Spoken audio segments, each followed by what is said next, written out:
The Black Financial Channel about this common mistake that a lot of investors make. It's a common mistake that a lot of people make.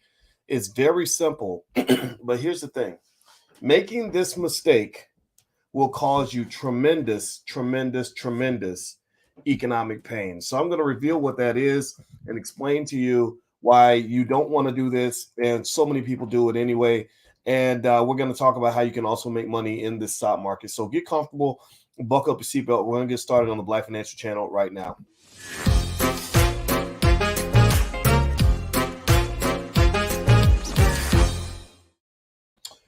Good morning. Welcome to the Black Financial Channel. This is theblackfinancialchannel.com. My name is Dr. Boyce Watkins. I'm your friendly neighborhood finance professor. On the Black Financial Channel, we talk about Black wealth and Black economics every single day from a Black perspective. And we also believe in the B1 philosophy. B1 means that we are Black first. That means that we put our community at the top of our priority list. B1 means that we are closing the racial wealth gap. B1 means that we break generational curses. We do not continue them. B1 also means we educate our kids. And B1 also means that we teach wealth to our families and to our children. If you agree with this philosophy, put a hashtag B and the number one in the chat, hashtag B1. I want to say good morning to everybody. Please feel free to shout out the city that you're from. I'd like to see what cities you guys are coming from. And I see Vic, and my name is Corey, and Ofosu, and everybody else. Let me just jump right into the conversation for today. How many of you are invested in the stock market? Give me a yes if you're invested in the stock market. And I'll say hi to everybody on TikTok. I don't go live on TikTok that often. Today's one of the few days that I've done this. How many of you are invested in the stock market? How many investors we got in the building? Dale Jackson from Daytona Beach. What's going on? Hey, Tommy Lee. He says, let's connect. I wish I could. It's kind of tough, because I come to the convention. The All Black National Convention happens actually in October 28th through the 30th in Charlotte, North Carolina. It's where all of the forward-thinking, intelligent Black people gather with our families, and we all get together and we make plans for the future. We have workshops and panels on everything from politics to economics to crypto. We also have we actually this year for this year's convention, we just signed the former CEO of the Air Jordan brand named Larry Miller, who took the Air Jordan brand from $300 million a year to $3 billion a year. So Larry Miller is going to join us, and we've also got some other amazing people on the docket. So if you're interested, just go to boycewatkins.com. You can find out more about the convention. That's boycewatkins.com. All right. So Antoine in Aurora. All right. So Aurora, Illinois. That reminds me, my daughter is in a dance competition today. So I'm going to be quick and I'm going to jump right to it so we can know what I want to talk to you guys about today. The thing that was on my mind today, I woke up this morning and it just came to my brain. This is something I have known for many, many years, back from when I was working on my PhD to I wrote about it in my dissertation. I wrote about it through tons of research papers that I wrote when I was on the faculty of Syracuse University. And it's super simple. And I said, you know what? I don't know if everybody knows this. Sometimes you just have something in your head and you just think everybody knows it. And then you realize, wait, a lot of people don't know it, because if everybody knew it, they would do something different. And here's what I figured out, right? So let me ask y'all a question. How many of you have noticed that the stock market has been dropping? How many of you have noticed the stock market has been just kind of gutted? And give me a yes in the chat if you've been watching and just sort of been like, oh my God, this is terrible. Stock market's going down. Lord Jesus, what is I going to do? Right? How many of y'all felt that way? I get it if you feel that way, because it's painful. It sucks, right? It's like, oh God, I hate this, right? You start feeling poorer and poorer and poorer. And there's studies that show that that declining wealth has a psychological effect. Like men literally have a harder time getting it up, if you know what I mean, when their money ain't right, and women also have tremendous anxiety when the money ain't right. So that just, that's just a little bit of factoid there. So you watch the stock market go down. It's really sucked to watch this. What really is probably making it kind of sad is you guys have heard me as I'm giving you updates on what's going on in the market. I'm in here every single day.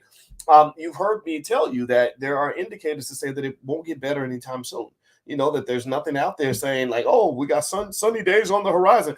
No, we got some more thunderstorms on the way. Okay. But here's the thing.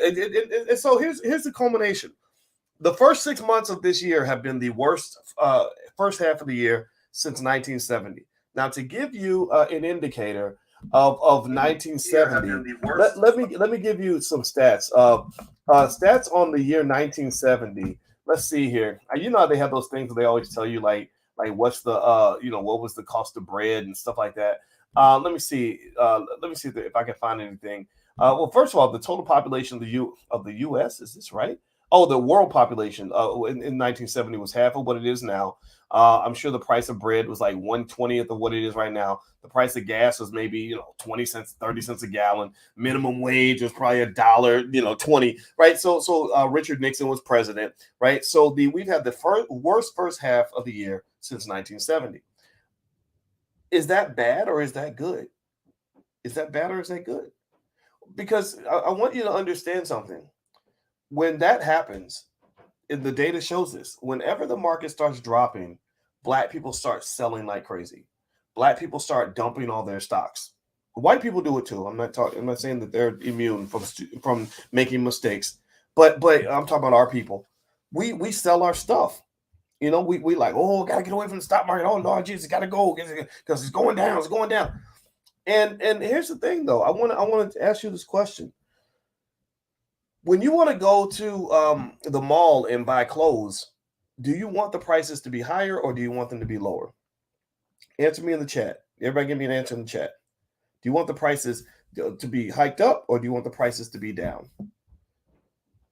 When you go to the grocery store and you buy food, do you want food prices to be higher or do you want food prices to be lower? Answer me in the chat. Well, the answer is lower. The answer is lower for both.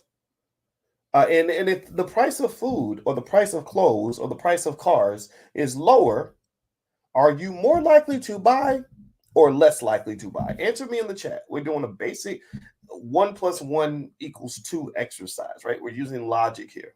A lot of this, and it's important to use logic because unfortunately, when people are scared, we become very illogical. When we're losing money, we become illogical. When we see things that look bad or scary, we become illogical. So I'm trying to sort of tap into the side of your brain that is logical, right? So you're more likely to buy. Well, why wouldn't that be true with the stock market? Why wouldn't that be true with the stock market? I mean, why would you buy more when the prices are higher than you would when the prices are low? Well, I can tell you why. There's a ton of theories out there. There's a guy on my dissertation committee by the name of David Hirschleifer, and what Dr. Hirschleifer talked about was what he called the herding effect. And in the herding effect, he said that people they run in packs. People copy the crowd. They do what everybody else is doing. They do what's trendy. And let me just tell you all those secret. This is where I'm probably going to offend some people here. I hate saying it, but black people love to follow the crowd. We, not all of us, not every one of us, but when they do studies on who likes to be hip and trendy and kind of do what everybody else is doing, they say that we kind of are near the top of that list. And what I'm telling y'all to do is stop being trendy, stop following the crowd, stop doing what everybody else is doing, because those people are broke. Those people are struggling. Those people are not going to be doing well after this recession is over, or even during the recession. And I want you to do well.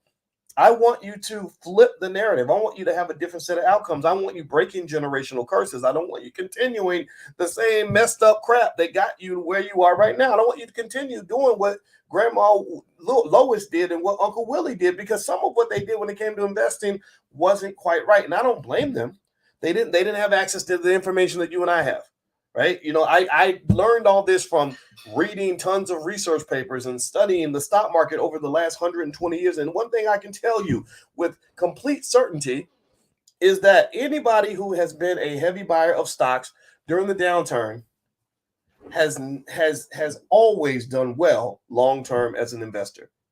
If you were simply a person who said, when everything goes down, I'm buying more. And when it goes up, I might still keep buying, but I'm not going to buy as much, but I'm going to keep on buying. I'm going to buy when it goes up. I'm going to buy when it goes down. When you are what Warren Buffett refers to as a net buyer of stocks, you're going to win. Your family is winning. Generational curses, dead, at least the financial ones anyway. Right? I mean, money won't make you not crazy, and money won't take away some people's ignorance. But that generational curse of poverty is gone. In a generation, it's gone. And this is interesting, right? It defeats that narrative that says that if you're black, you're supposed to be poor. Who wrote that law? Who wrote a law saying that black people are supposed to be broke? And who enforces that damn law? That ridiculous, irrational, non-existent law? Who enforces that law that says black people are supposed to be broke. I don't know who that person. That don't even make no sense. But you see it all the time. You see people. You know what I'm talking about. You see people that will get mad at you if you ain't struggling, or they'll say, "Well, you don't know you ain't been through what I've been through." Well, maybe I don't want to go through what you went through. Maybe I was lucky enough to have somebody that protected me from what you went through. I get it. We all go through things. My daddy abandoned me before I was born, but I don't want other people going through that. I don't want other people to know what it's like to not be wanted as a child. No, so stop all that nonsense where you think that somehow being broke and struggling and traumatized is equivalent to being black. That simply is not true. So here's what I'm saying to you right now, and this is what I'm gonna say, and then I gotta go get ready because my daughter's doing her dance competitions, and I want to be in the crowd and so I can cheer her on. I am a dance dad, and I try to follow the moves while she's up there dancing because I want to see her do well. The reality is this: right now you are in the trenches. Right now you're watching the market just burn down to the ground. You're watching things go down. You're just seeing a ton of bad news. And one of the things I can tell you as a professor of finance, I say this repeatedly, not because I'm trying to brag, but because, well, I did earn my PhD, but also because I want to make it clear that I'm not just some fake guru on the internet who sounds good. I'm not trying to sound good. I'm trying to sound accurate. I'm not trying to have charisma that will make you follow me on the internet. I'm simply trying to give you information that's going to improve your life. So I can tell you with complete certainty that if you are a consistent buyer of stocks, when the market goes down, you're going to do well. And the rule is that when others are greedy, you want to be fearful. And when others are fearful, you want to be greedy. So right now is the time to be greedy because the whole world is scared. And when the whole world is scared, you know what they do? They let their stuff go cheap. They're like, "Oh God, I got to get away. I don't want to be in the market here. You can just take it." They become like the crackhead that they're selling the TV for $5 and they selling here you can have my car. My car's $45. Can you give me $45? That's what's going on right now, and you don't want to be in that category. Right? You don't want to be in the category of offering fire sale prices to people who know how to keep a level head in the middle of an economic downturn. Because the people that can keep their head in the middle of chaos are the ones who walk away as the winners. So the word for today is winner. Everybody in the chat, type the word winner because that's what you're going to be. That's what your family is going to be. And in fact, actually, if you want a simple, straightforward blueprint that won't cost you a nickel, if you go to at boycewatkins.com, there should be a link to my book on how to invest with $5 a day, how to literally invest with the amount of money it costs you to go to McDonald's, the amount of money that's less than a Popeye's chicken value meal. And I did this deliberately because I had so many people that said, "Well, black people can't invest. Black people can't afford to invest." I said, "Well, black people can afford McDonald's. Black people can afford Popeye's chicken. They make billions of dollars off black people. So how about we look at what would happen if you invested the same amount of money you spend on fast food?" I'm not saying don't eat fast food. I mean, it's up to you to make that decision health-wise. But I'm saying, how about every time you go to McDonald's, you invest the same amount in your future that you just invested in that cheeseburger that's going to make you fat and give you a heart attack? Right? How about every time you go to Popeye's chicken, you invest in the stock market as much as you just invested in that greasy refried refried diabetes they just handed you. Right? I'm simply saying balance is the key. I'm saying that people who plan for the future control the future. Those who do not plan for the future get victimized by those who had a plan. So make a plan for your family. Don't do what everybody else is doing. Stop following the crowd. Don't just jump in and start buying when it's trendy. You want to buy when it's not trendy. In fact, now that I think about it, that was probably the motto of my whole life. I literally, the best blessing my mother gave me, God bless my mama. My mama didn't have a lot of education, but the best blessing she gave me was she reminded me consistently, do not go doing what those other kids are doing. Do not try to fit in. Do not try to be the cool kid at school. The cool kid is the one who gets locked up on the dope charge. Don't copy other people. You do you. Go do you, because your family is going to be successful. Some of their families are not. I wish them the best, but I wish even better for you. All right. So that's my 2 cents for today. By the way, just a reminder, today is July 1st. Tomorrow, Danielle Leslie, who is an expert on course creation, on how to make money actually teaching online, which a lot of people are doing this right now. And it's actually a great way to make some extra money. She is doing a free event tomorrow on July 2nd at 1 p.m. Eastern in the Black Business School on how to create a profitable online course in 30 days or less. If that is of interest to you, then just go to boycewatkins.com. Look at the top. There's a link right there at the top. And also on July 7th, you guys may or may not know, but I'm actually doing a Black Wealth Boot Camp on how to generate consistent income by selling call options. A lot of people talk about buying options because they want to gamble. I actually sell options because I want the income. I don't want to be a gambler. I don't want to be the gambler. I want to be the house. When you sell the options, you're the house. When you're buying the options, you're the gambler. I can show you how to be the house. So feel free to go to boycewatkins.com. If any of that is of interest to you, we will take good care of you. And again, we have refunds and all this stuff. So if you're not happy for any reason, we give you your money back. Okay. All right, guys. Well, please have a wonderful day. God bless you. Hit the thumbs up button on your way out. And I'm about to head out to my daughter's dance recital. I'll see you guys soon. And hello to everybody on TikTok. It's my first time going live on TikTok in a while, but I'll start doing that more in the future. So take care. I'll talk to you soon. Have a good day. Peace.